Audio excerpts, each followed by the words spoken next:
Well, Franz, we had like that vocational interview. I thought we can give it a run to it and then see how it goes. Sure.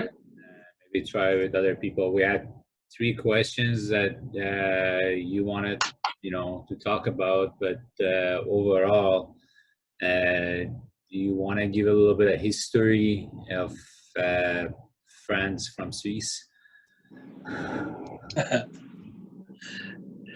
I was born more than 75 years ago in Switzerland,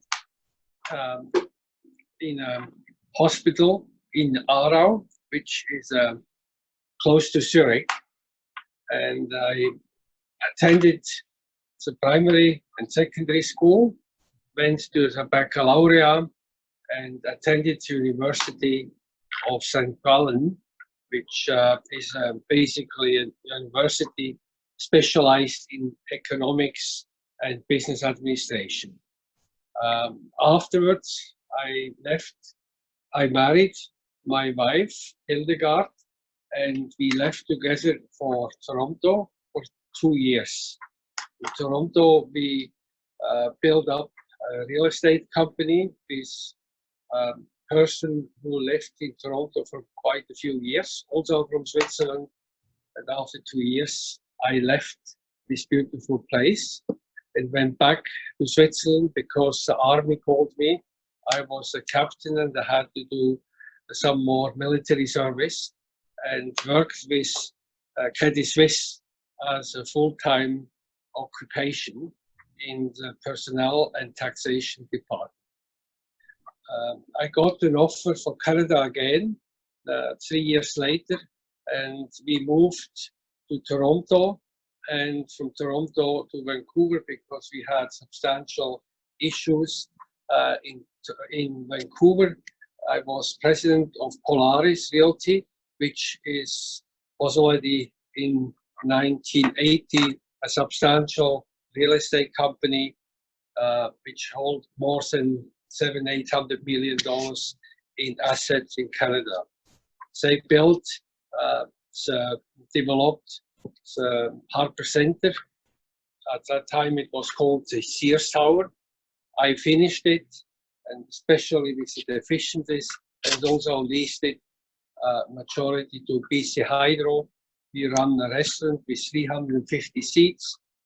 We have properties in Winnipeg, Toronto, Montreal, Halifax, Calgary, and I visited every 2 weeks these properties, which became a little bit too much after 4 or 5 years, traveling between Halifax and Vancouver with 4 or 5 hours time difference. That was a kill. In addition, frequently in Germany. And I decided to do our own, and I opened a new real estate company licensed for a brokerage. It's called Swiss Real Investment. A few years later, I had a good friend, Tony Gamelti, who asked me to join Rotary. I was applying for Rotary, I think it was in 1985 or 86. And I was waiting for 1 year until they found a classification for me in real estate. That's how I joined Rotary. And from there on, we did some developments, major and small developments in the Lower Mainland. That's great, Franz. In your success in your life, who has been your, role model throughout life or business? Like, who's been the person that had the most impact in your life? You read a lot of basically biographies and see who is basically a role model. And one of the most amazing person I met in Rotary was Gordon Christopher. I never forget his description of development in Bellevue next to Seattle, where he was asked by a very strange man. He described him, long hair, and the 2 guys came into his office and said, look, could you build something for us? But we need more urgently about $2-3 million to invest in a tech company. This person was Bill Gates, and he said this was his biggest regret, because he judged this Bill Gates based on his long hair, not on the vision what he had in his business, but it was just a little bit strange for him.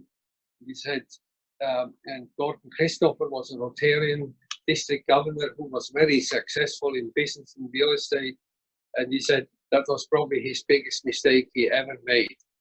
If he had invested there only $500,000, he would have been a very rich man. And such people always impressed me, and it's a low-key approach where you don't want to show the people what you have or what you are doing exactly. Just keep it under the below the radar. Humble people. What is your main characteristic that you would explain about yourself or any leader should have? I think leadership starts also with partly or a lot of hard times, and also financial, not always very successful.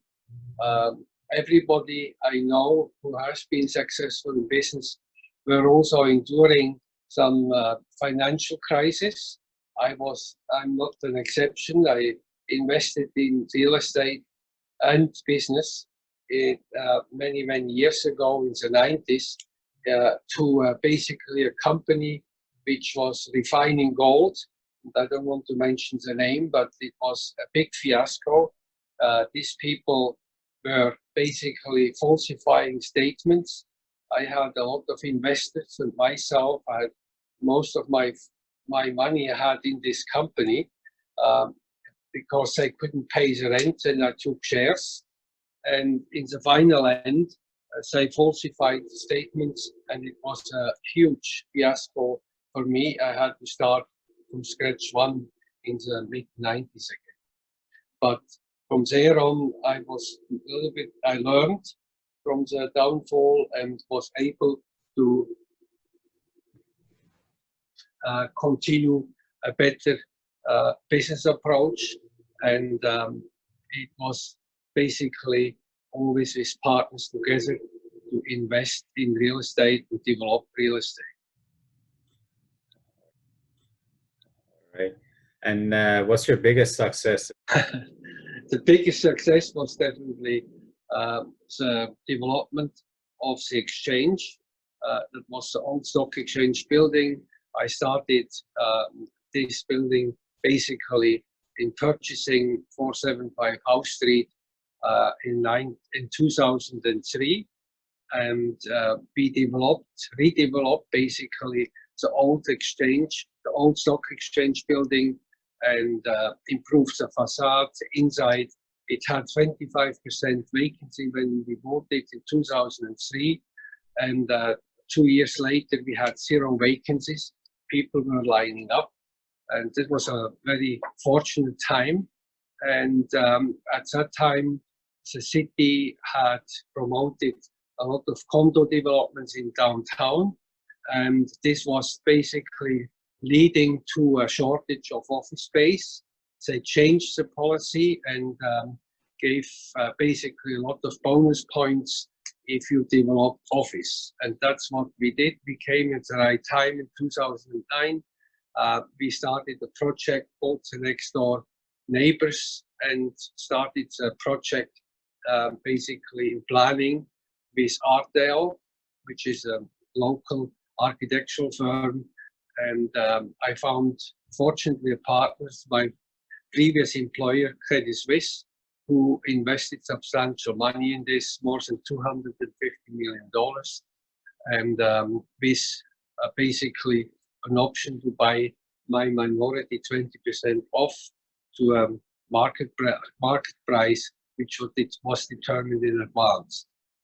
It was a great development. It's a very successful, and it's full, 100% leased. Perfect. What was the biggest challenge you had doing this? The biggest challenge was in any development. There was the partner on one side who was outstanding. The vision followed my vision in having the most sustainable building, the most energy efficient building in North America, converted the old building into the same efficiency and low carbon oxide exhaust of 85%, 95% less than any new buildings.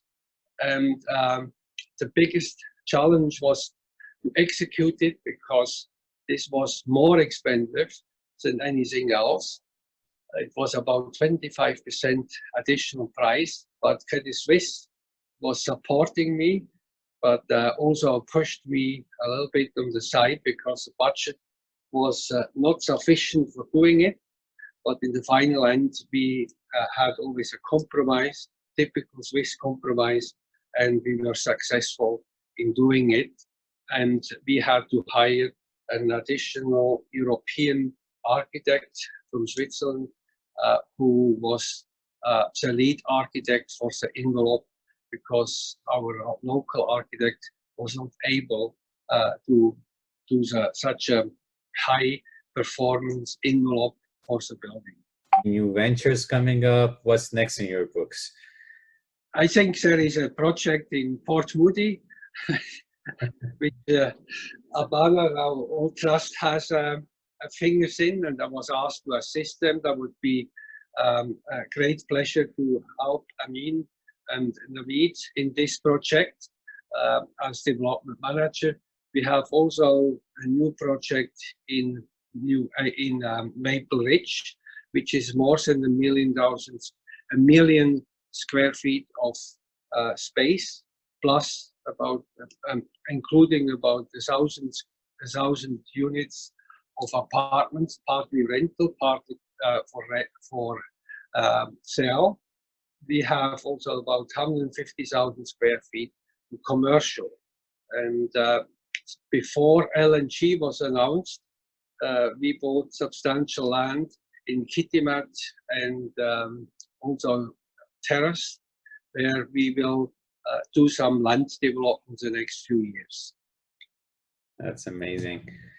All right. Is there anything else you want to give a notice? Is there any favorite quotation? Is there any favorite message that you want to tell everybody else regarding your interview? I think in this coronavirus times where everything is shut down, I think Rotary can prove again that they have a social aspect in their policy, and our club is very much involved in the local assistance in the east side, in the schools, support of food, computers, and so on for the kids.